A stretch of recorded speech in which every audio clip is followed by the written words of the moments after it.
And welcome to the Walking Dead Maniacs. I am your host, Kevin. Joining me as always is Felix. What's up? And Gina. Hey, y'all. Today we are going to be reviewing episode 10, New Haunts. Yes, sir. It has a cold open because it's been 30 days in the Commonwealth. Daryl, Judith, and RJ walk into a haunted house as a walker approaches. Daryl tells the actor to stop because he's scaring RJ. They're met by Jerry and family outside as Daryl takes in the festival.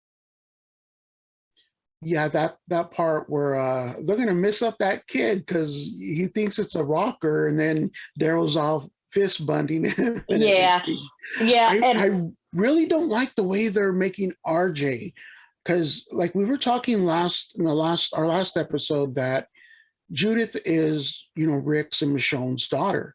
Yes. They're making RJ he's too timid. He's too sheltered.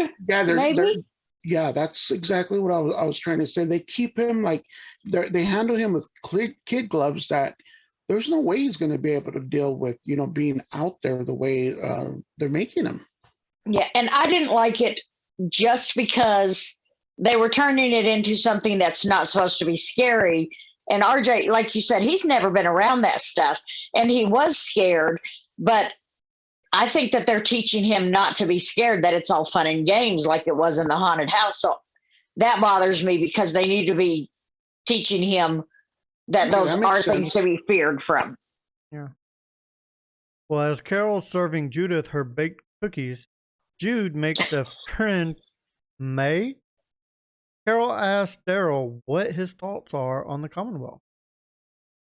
Yeah, at this point, I really liked how May tells Judith, you know how it is, how to be out there and how to kill the rotters.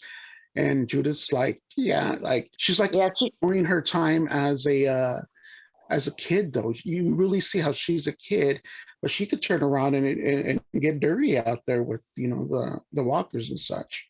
Yeah, May tells her, you must not be scared of anything. And that's basically the same thing that Gracie had just told her. Yeah.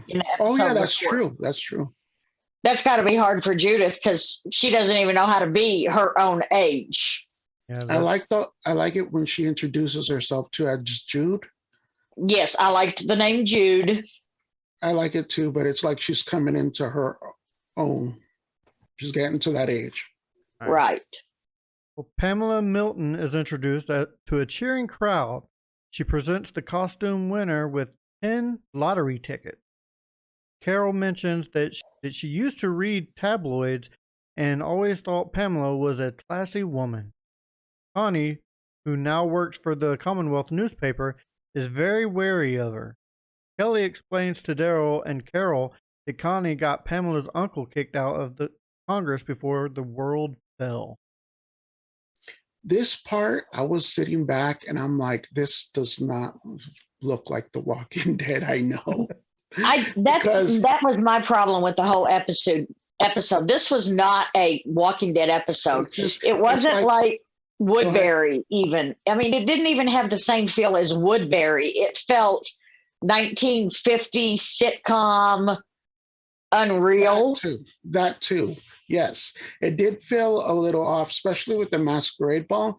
But I'm meaning like literally Connie working for a newspaper at the Commonwealth. Carol is working at a bakery. Princess is working at a rake. I mean, it's just like, yes. What? Magna's a waitress. They have started to fill exactly the same positions that they were in the world before. Ezekiel has a petting zoo.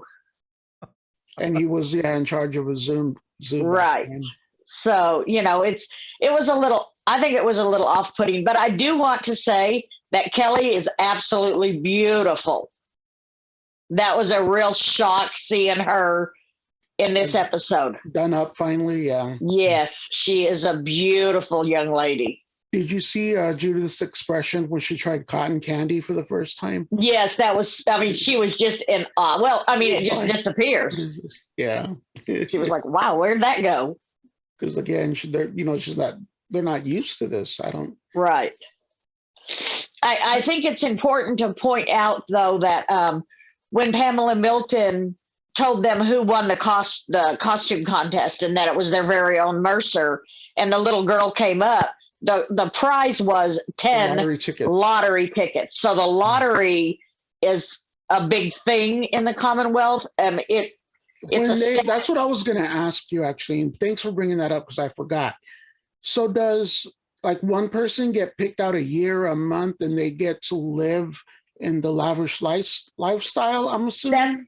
That's what I would assume from the masquerade ball, because as soon as she wanted to get rid of Connie and Kelly, she didn't want to answer questions anymore.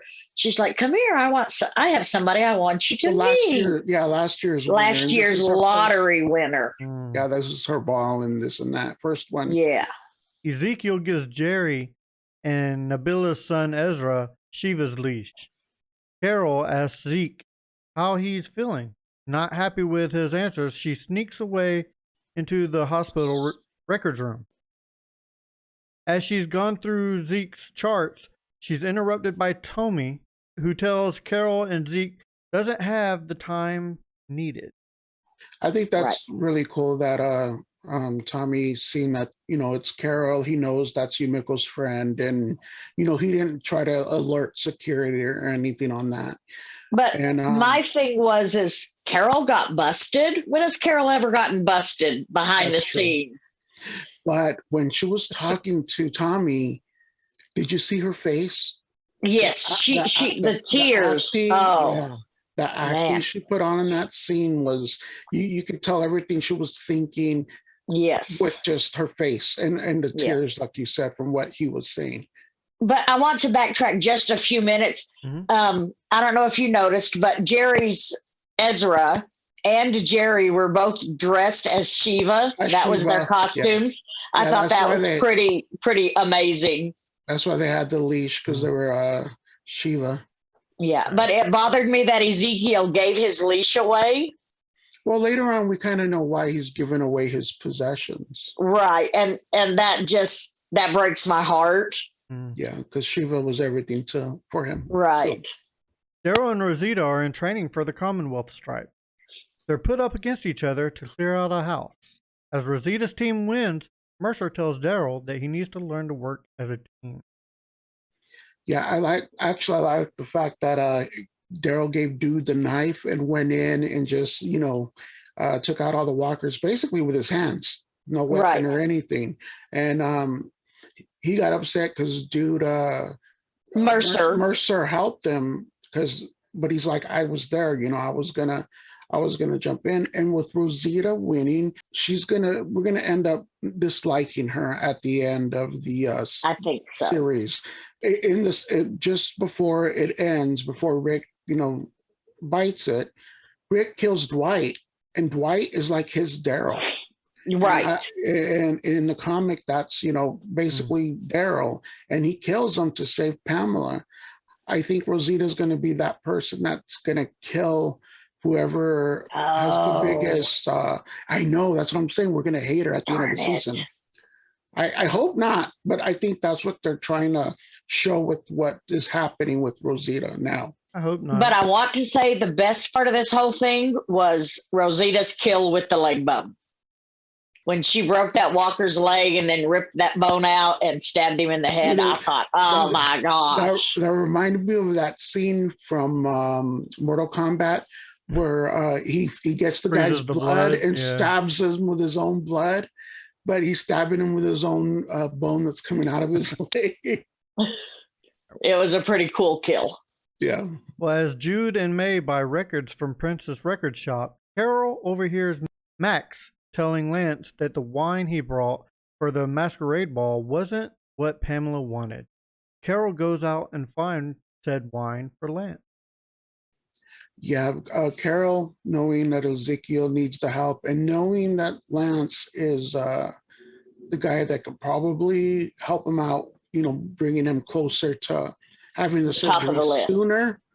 She's being Carol and utilizing and doing what she does best. She goes and gets the good wine, gives him the good wine. And did you see, we're not there yet, But Pamela was like, whatever about the wine after making a Yeah, big she was just deal like, it was about the wine. fine. I know, it was fine. It was fine. Whatever. But I liked this because when Lance tells Carol, you got out of the walls, and she just went, So, it was like, she's not going to tell him how she got out of the walls. And it's important to know that Ezekiel is number 147 on the surgery list. And I don't know where they're at on the surgery right now, but 147, that's a long ways away. I was going to go actually look up the comic 147 and see what happens in that. Yeah, thanks for bringing that number up, because I thought it was an important. I thought it was an important number. I didn't know why, but just the way that they emphasized 147, I actually wrote down what 147 with a question mark. What does that mean? Like the letter A. The letter A represents something, we don't know what, but it's been in The Walking Dead since the very beginning pretty much. Right. I'm going to go ahead and snip it in right here.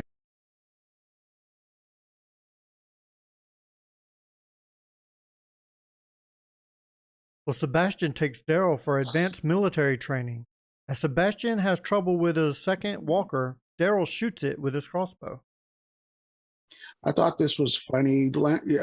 Sebastian doesn't even know what he's doing, and he's supposed to be training Daryl in advanced military. I'm like, what? Do we have a language code on this review? Because I think that Sebastian is just a real dickhole. I cannot stand him. He's horrible. You can say whatever you want.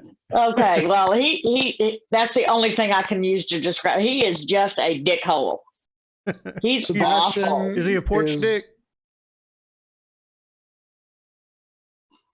Yeah, he is Pamela Milton's son, and he's this season's porch dick.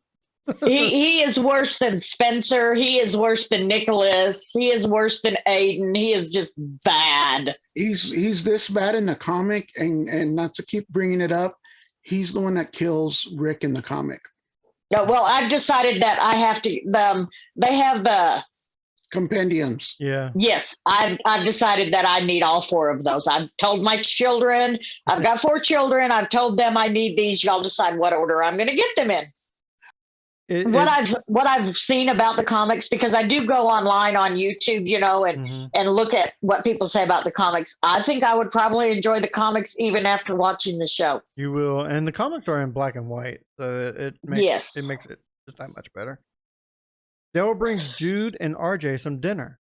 Judith asks for an allowance and shows Daryl the record her new friend bought for her. Then her and RJ tell Daryl that they want to stay at the Commonwealth, even after Alexandria is fixed up. Yeah, I thought that was a little strange that they wanted to stay. I mean, I could see them as being kids, but Alexandria is like the only home Judith and RJ's ever had. I could understand RJ. He's the first one that said, I want to stay, and his eyes got real big. It's exciting. They just had a Halloween party, for Pete's sake. Yeah, that's true. He's never done anything like that. No wonder he wants to stay. And then Judith was like, well, if my mom knows where to find us, I think I'd want to stay. I thought it was cute when Daryl got there and she's like, what took you so long? He's like, the line for the kitchen. So they have to go to the kitchen to get food. You really get an idea of how divided the community really is. And I think that's where they're going, especially with the trooper coming up. Like Daryl and Rosita, the word equality is painted on the apartments when Rosita and Daryl come out before they go for that training exercise. And I thought, well, that's an odd place to have that. That's true. Well, Carol takes the wine to Lance.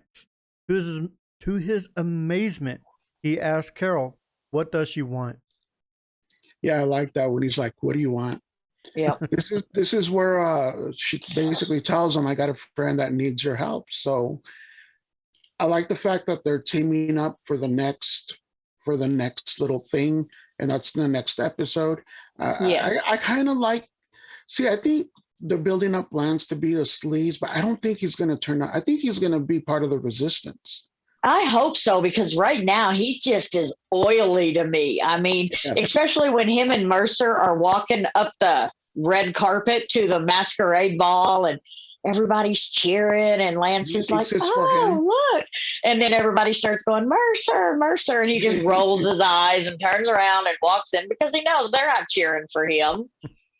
Well, at the masquerade ball, Magna serves Yukima and Tommy wine. Tommy appears uncomfortable in his new surroundings. As Sebastian, Lance, and Mercer enter the ball, Mercer asks the princess to escort him. I thought that was pretty cool that he's taking her to the ball. In the comics, they get together. I need to stop saying that, but in the comics, they get together. I liked the way that she told him when he says that this doesn't feel like me, and she's like, "Oh no, it's you. Trust me." But the one thing that we need to point out, because this is from the past, when Yumiko gets to the Commonwealth, she finds her name on the board. Her brother Tommy is looking for her. When she finds Tommy, he's running a bakery, but he's a thoracic surgeon. He's a doctor. He did not tell that to the Commonwealth when he got there. So he's very uncomfortable because Yumiko told them that he was a thoracic surgeon. Mm-hmm. So they have basically made him step up and do his part. That's why he was in the hospital when Carol got there. He's very resentful of Yumiko for giving him away. He doesn't like said he was happy being the baker. Right. Yeah, he wanted to stay the baker. He didn't want to, be in the limelight like she did. That was her world, not his world, is what he told her at the ball. Lance asks Pamela how the wine is. She replies, fine. Pamela has a brief interview with Connie. A trooper asks Pamela for a word. She brushes him off. Lance introduces Pamela to the crowd, and she displays a painting of her father and goes on to say how they are there because of him, which causes the trooper to blurt out, bullshit. The trooper. Yes.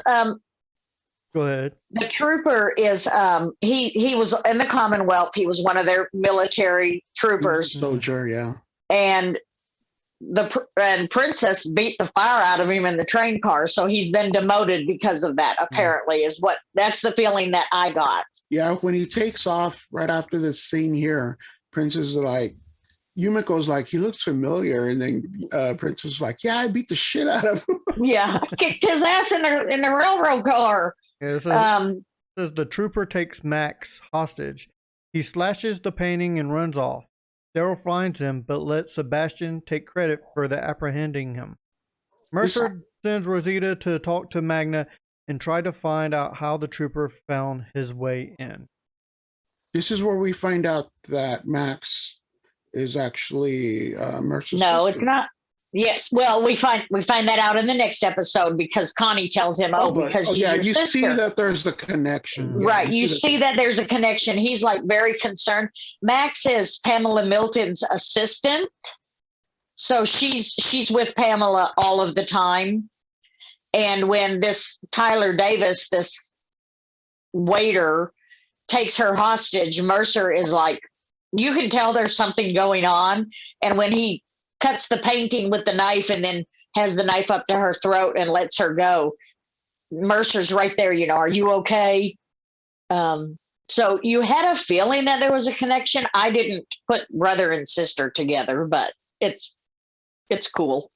Well, Zeke visits Carol and gives her the remaining stuff he has left from Henry.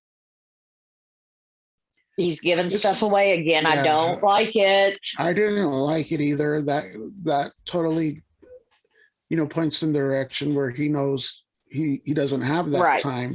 Yeah. And he's giving away the possessions that were near and dear to him. The Shiva's collar, now Henry, and Carol's adopted son, his last stuff, because he was one of the Pikes from the Whisper War. Right. He was murdered basically. And it just shows that he's ready to give up, but not if Carol's got some cards up her sleeve, so we'll see what happens with that. If she can work magic with Lance, I'm pretty impressed because, like I said, I don't understand. Carol's never been busted sneaking into somewhere before. except for when, what was that kid's name? Ben? Sam. You know, he busted her taking the guns, but he just needed his ass beat. That's all there is to it. He was horrible. Had no love for Sam. No Sam love. Well, Daryl earns his stripes and buys Judith a record player with his first paycheck. And they get a new apartment. Oh yeah, they move up. One of the better ones. Yeah. Yep, they move up. And then we learned from the trooper earlier when he was saying what he lost. I guess they get paid and they get like an allowance for food, and they get a better apartment. And such. So that's, and he lost that. Yeah, he lost all that because of the situation what happened with Princess. But we do learn that even in the apocalypse, there's just the difference in a class difference. Yeah. Right. Yes. Yeah. And they really stick to it. But that's why they last season, or was it last season, they had they interviewed them because they pretty much put you doing what you did before. Kind of like when his brother. When Yumiko and Magna and Luke and Connie and Kelly first showed up, when Father Gabriel was interviewing them, and he was asking all of them, well, what did you do? And Magna was like, I was a waitress at a truck stop. And there's Magna, you know, being a waitress again at this masquerade ball. And to finish out this episode, Rosita finds a secret room in the trooper's room that is filled with resistance signs. Yeah. I think this is where he said there's thousands of us. This is when he had the knife up to Max's neck.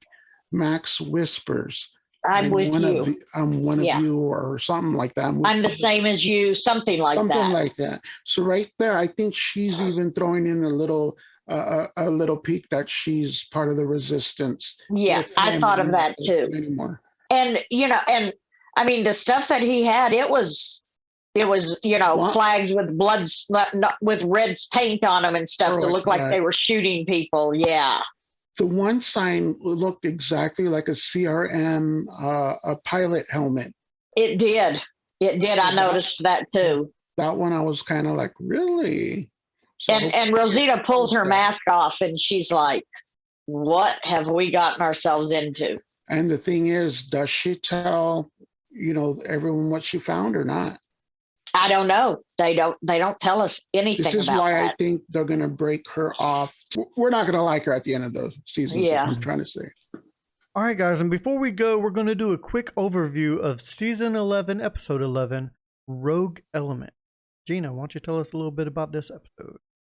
Well, in this episode, we're going to learn about Eugene and Stephanie's relationship, where that's going to take Eugene. We're going to learn about some more of the class division.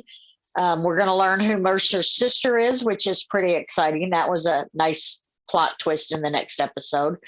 So the next episode's really exciting. You get to see Eugene in all his glory, and I don't think Eugene is a virgin anymore. What about you, Felix?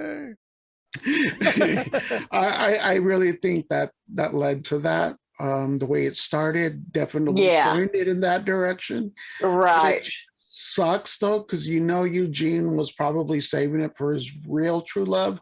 And this is all spoilers, Gina. So we find out that Stephanie isn't really Stephanie. Right. That Max is actually really Stephanie. But and the Stephanie, the one that we know as Stephanie right now, is working with Lance, and we don't know how yet. We don't know what Lance's real role is yet. I'm hoping the resistance.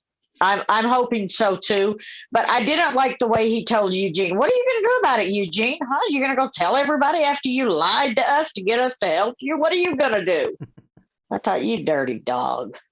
And how does it end?